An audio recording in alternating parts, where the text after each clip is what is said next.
इन तस्वीरों को जरा ध्यान से देखिए। खबर है कि तमाम प्रदर्शनकारी संसद भवन तक पहुंच गए। पहले तो बारी बारी से बहुत सारे गेटों को बंद करना पड़ा, सुरक्षा व्यवस्था को और मजबूत करना पड़ा। जगह जगह सुरक्षा कर्मियों ने बंदूकें तान लिया और थोड़ी ही देर बाद पता चलता है कि प्रधानमंत्री मोदी अचानक संसद छोड़कर निकल गए। लोग कह रहे हैं कि प्रदर्शनकारियों के डर से संसद छोड़कर भाग गए 56 इंच, क्योंकि प्रदर्शनकारी संसद भवन तक पहुंच गए थे। पूरे क्षेत्र में अफरा तफरी है। सत्ता के खिलाफ जनता की नाराजगी, युवाओं की नाराजगी मैदान में उतर चुकी है। इसी बीच नेता प्रतिपक्ष राहुल गांधी से जब मीडिया ने इस बारे में सवाल किया तो उन्होंने कुछ भी बोलने से इनकार कर दिया। संसद के भीतर राज्यसभा में जब मल्लिकार्जुन खड़गे इस मामले पर बोलते हैं तो अचानक से खूब जोर जोर से हल्ला शुरू हो जाता है। सत्ता पक्ष के लोग भी शोर मचाना शुरू कर देते हैं और फिर संसद को, राज्यसभा की कार्यवाही को स्थगित कर दिया जाता है। सड़क से संसद तक की जिस लड़ाई की बात अक्सर होती है, आज वो सच में जमीन पर देखने को मिली है। कॉकरोच जनता पार्टी ने पेपर लीक के मुद्दे पर देश के तमाम युवाओं को एकजुट किया और दिल्ली में देश के युवाओं के गुस्से का इजहार हुआ है। हजारों नहीं बल्कि आसपास के तमाम क्षेत्रों को देखें तो चर्चा है कि लाखों की भीड़ जंतर मंतर से लेकर दिल्ली की तमाम सड़कों, रेलवे स्टेशनों, खासकर मेट्रो और अन्य स्थानों पर नजर आई है। संसद के एकदम करीब तक प्रदर्शनकारी पहुंच गए। आंसू गैस के गोले खूब दागने पड़े, सभी दरवाजों को बंद करना पड़ा, मेन गेट भी बंद करना पड़ा। यानी अब तक जो चर्चा हो रही थी कि संसद तक मार्च करना है, वो मार्च आखिरकार हो ही गया। सत्ता की लाठी और सत्ता की बंदूकें उसे रोक नहीं पाई हैं। हालांकि शायद देश के युवाओं में जितना गुस्सा है, जितनी नाराजगी है, उसको भांप कर युवाओं को बहुत ज्यादा जबरदस्ती रोकने से भी सरकार ने परहेज किया होगा। डर भी है, लेकिन जगह जगह लाठीचार्ज से लेकर आंसू गैस के गोले, मारपीट जैसी खबरें लगातार आ रही हैं। प्रदर्शनकारियों ने जब संसद में घुसने की कोशिश किया तो संसद की सुरक्षा बढ़ा दी गई, मेन गेट बंद करना पड़ा, आंसू गैस के गोले दागने पड़े और जो लोग खुद को विश्वगुरु कहा करते थे वो पहले तो प्रदर्शनकारियों से बातचीत करने नहीं जा पाए। इतने हफ्तों के बीच एक शब्द नहीं बोल पाए और आज जब प्रदर्शनकारी खुद ही संसद पहुंचे तो फिर कथित रूप से बड़े बड़े 56 इंची लोग दुम दबाकर भाग लिए। भीड़ को तीतर बीतर करने के लिए तमाम तरीके के आजमाइश हो रही है पुलिस द्वारा। संसद के बाहर जब ये सब कुछ चल रहा था तो भीतर संसद भी चल रही थी। प्रधानमंत्री समेत तमाम लोग मौजूद थे और जब माहौल बिगड़ने लगा तो वहां से निकलना पड़ा। इससे पहले प्रदर्शनकारी राजीव चौक और मंडी हाउस मेट्रो स्टेशन में घुसे थे। सुबह से ही कई लोग बैरिकेडिंग तोड़कर पार्लियामेंट थाने तक पहुंच चुके थे। तभी खबर आई कि कॉकरोच जनता पार्टी वाले दीपके ने अपनी भूख हड़ताल भी खत्म कर दिया। सुबह के वक्त में अन्य अनशनकारियों ने भी अपनी भूख हड़ताल खत्म कर दिया था। खबरें ये भी चल रही हैं कि सीजेपी के प्रवक्ता सौरभ दास और आशुतोष रांका केंद्रीय मंत्री जेपी नड्डा से मिले हैं। इसी बीच सोनम वांगचुक ने अस्पताल प्रशासन को पत्र लिखकर कहा कि संसद मार्च में जाना है, मुझे डिस्चार्ज करिए, मेरी तबीयत ठीक लग रही है। खबरें ये भी चल रही हैं कि गृह मंत्री अमित शाह ने शिक्षा मंत्री धर्मेंद्र प्रधान से मुलाकात की है। अब देखना यह है कि इस मुलाकात से निकलता क्या है। दैनिक भास्कर लिखता है कि सरकार के प्रतिनिधिमंडल से सीजेपी के लोगों से बातचीत के बाद अस्थायी रूप से इस मार्च को रोक दिया गया है। अभिजीत दीपके ने कहा है कि बातचीत जारी रहने तक मार्च स्थगित रहेगा। समझने वाली बात यह भी है कि यह मामला सिर्फ दिल्ली में नहीं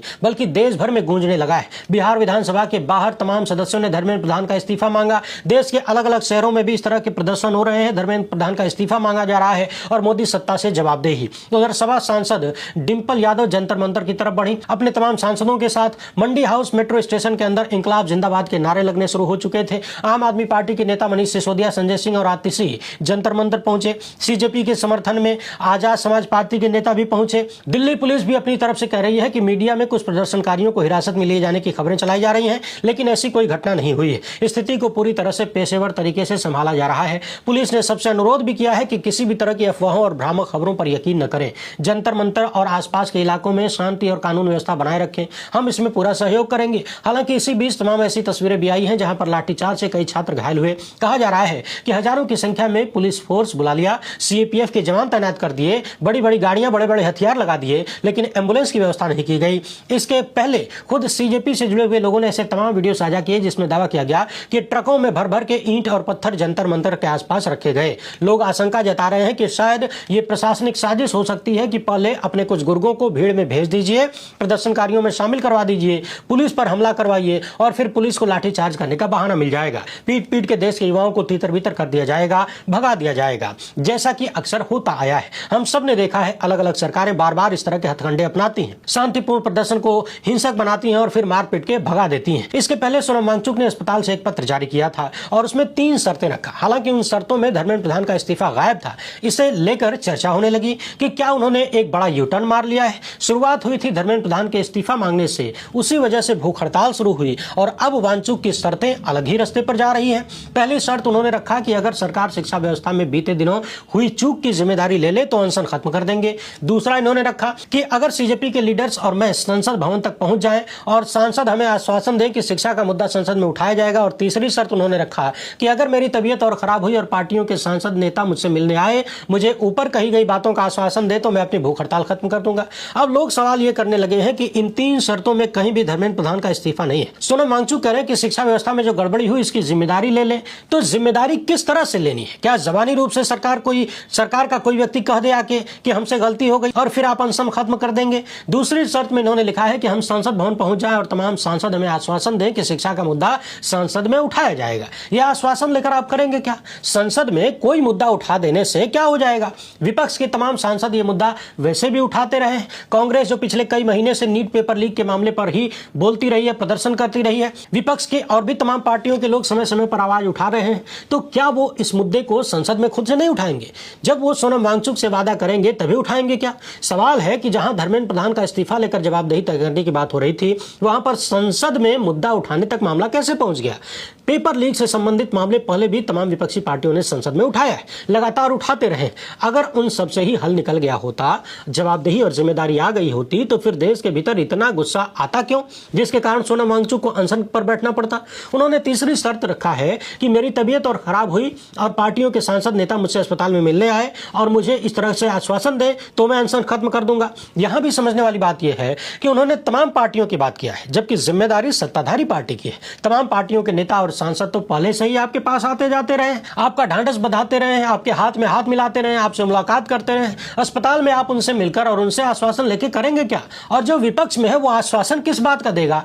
करना तो सब कुछ सत्ता को है। इस पूरे पत्र में कहीं भी सरकार और सरकार में बैठे लोगों का जिक्र नहीं है, उनका नाम तक नहीं है। इसलिए बहुत सारे सवाल भी पैदा होने लगे हैं। कुछ लोग तो ये भी कह रहे हैं कि क्या अस्पताल में सोनम वांगचुक पर दबाव बनवा के ये सारी चीजें लिखवाई जा रही हैं? क्या उन्हें डराया धमकाया जा रहा है? क्या इसलिए एक दिन पहले सोनम वांगचुक को इस तरह से उठवाया गया था क्योंकि सोनम वांगचुक की पत्नी भी अस्पताल में मौजूद नहीं है जब ये सारे पत्र बाहर आ रहे हैं? सवाल है कि सोनम वांगचुक ये बातें खुद से लिख रहे हैं या फिर उनसे जबरदस्ती लिखवाया जा रहा है अस्पताल के भीतर पूरी सुरक्षा में। आखिर जंतर मंतर पर बैठे हुए जो सोनम वांगचुक लगातार धर्मेंद्र प्रधान का इस्तीफा मांग रहे थे ताकि सरकार में जवाबदेही आए, वो सोनम वांगचुक क्या अपनी मर्जी से इतनी बड़ी पलटी मार रहे हैं? सीधे सरकार को जिम्मेदार बताने की बजाय तमाम पार्टियों के सांसदों और नेताओं की बात कर रहे हैं। मूल बात यही है कि ये जो चीजें निकल रही हैं ये उनकी अपनी मर्जी से है या फिर दबाव बनाकर ये सब कुछ करवाया जा रहा है। एक दिन पहले जिस तरीके से सोनम वांगचुक को सफेद पर्दे में ढककर जंतर मंतर से उठाया गया और उसके बाद से उनकी पत्नी लगातार जैसे आरोप लगा रही हैं, जो सवाल खड़े कर रही हैं, वो भी अपने आप में महत्वपूर्ण है। हालांकि कल उनकी पत्नी ने भी कह दिया कि आश्वासन मिले तो अनशन खत्म कर दिया जाएगा।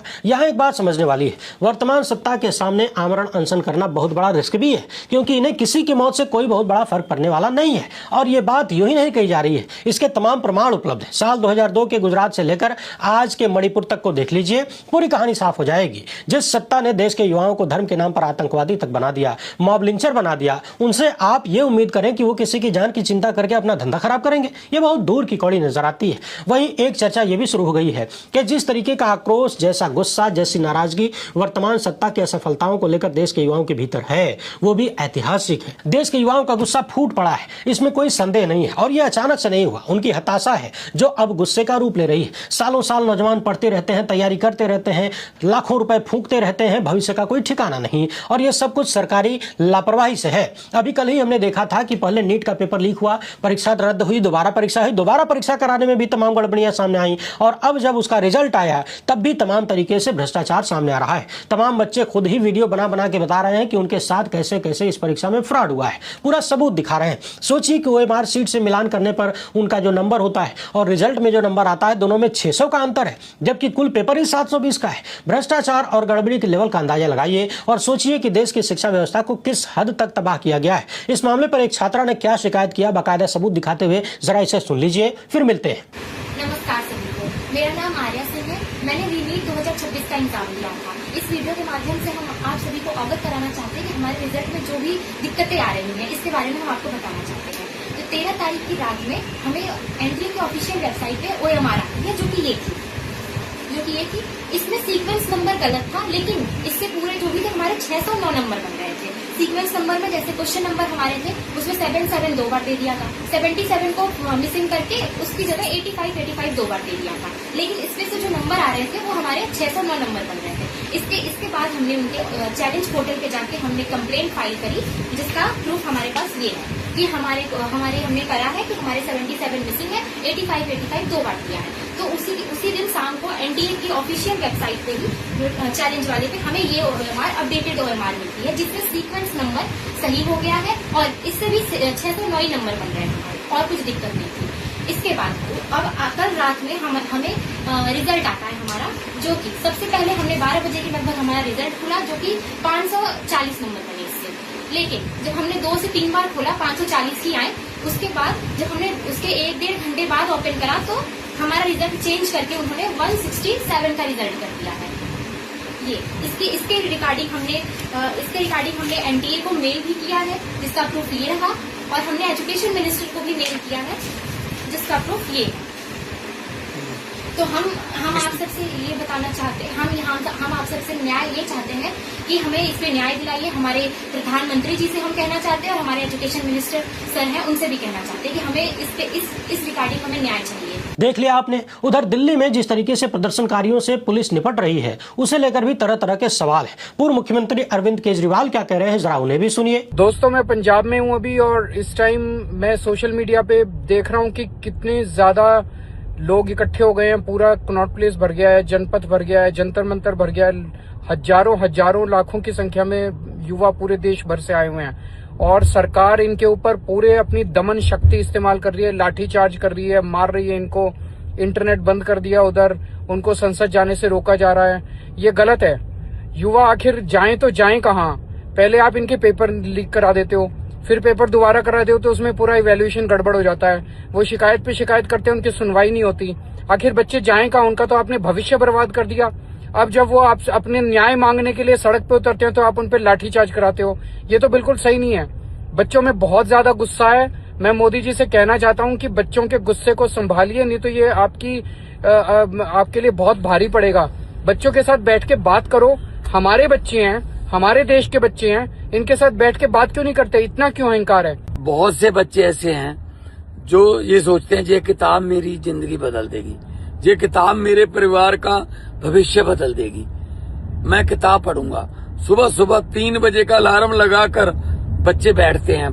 सिटिंग 14 घंटे की सिटिंग होती है, तब जाके कहीं वो नीट का एग्जाम की तैयारी करते हैं। अब एक दिन पता चले 2 दिन पहले जी वो तो पेपर लीक हो गया, वो तो बड़े बड़े जो अमीर बंदे थे उन्होंने पेपर खरीद लिया, उन्हीं के बच्चे आएंगे। तो ये तो बिल्कुल सही नहीं है। मैं जंतर मंतर पे जो भी इनका हमारे स्टूडेंट्स का जो प्रदर्शन है, मैं उसकी सपोर्ट करता हूं। हम एक साथ हैं। जिंदाबाद इनकलाब जिंदाबाद। इसी बीच एक खबर यह भी आई है कि समाजवादी पार्टी के तमाम सांसदों को थाने में बिठाया गया। बच्चों की पिटाई तो चल ही रही है, बाकी स्क्रीन पर ये जो सारी चीजें चल रही हैं, इससे अंदाजा लगाइए कि दिल्ली में देश के युवाओं का गुस्सा किस कदर फूटा है। तस्वीरों को देखते जाइए और लोकतंत्र किस कदर मजबूर हो चुका है, उसका अंदाजा लगाते जाइए।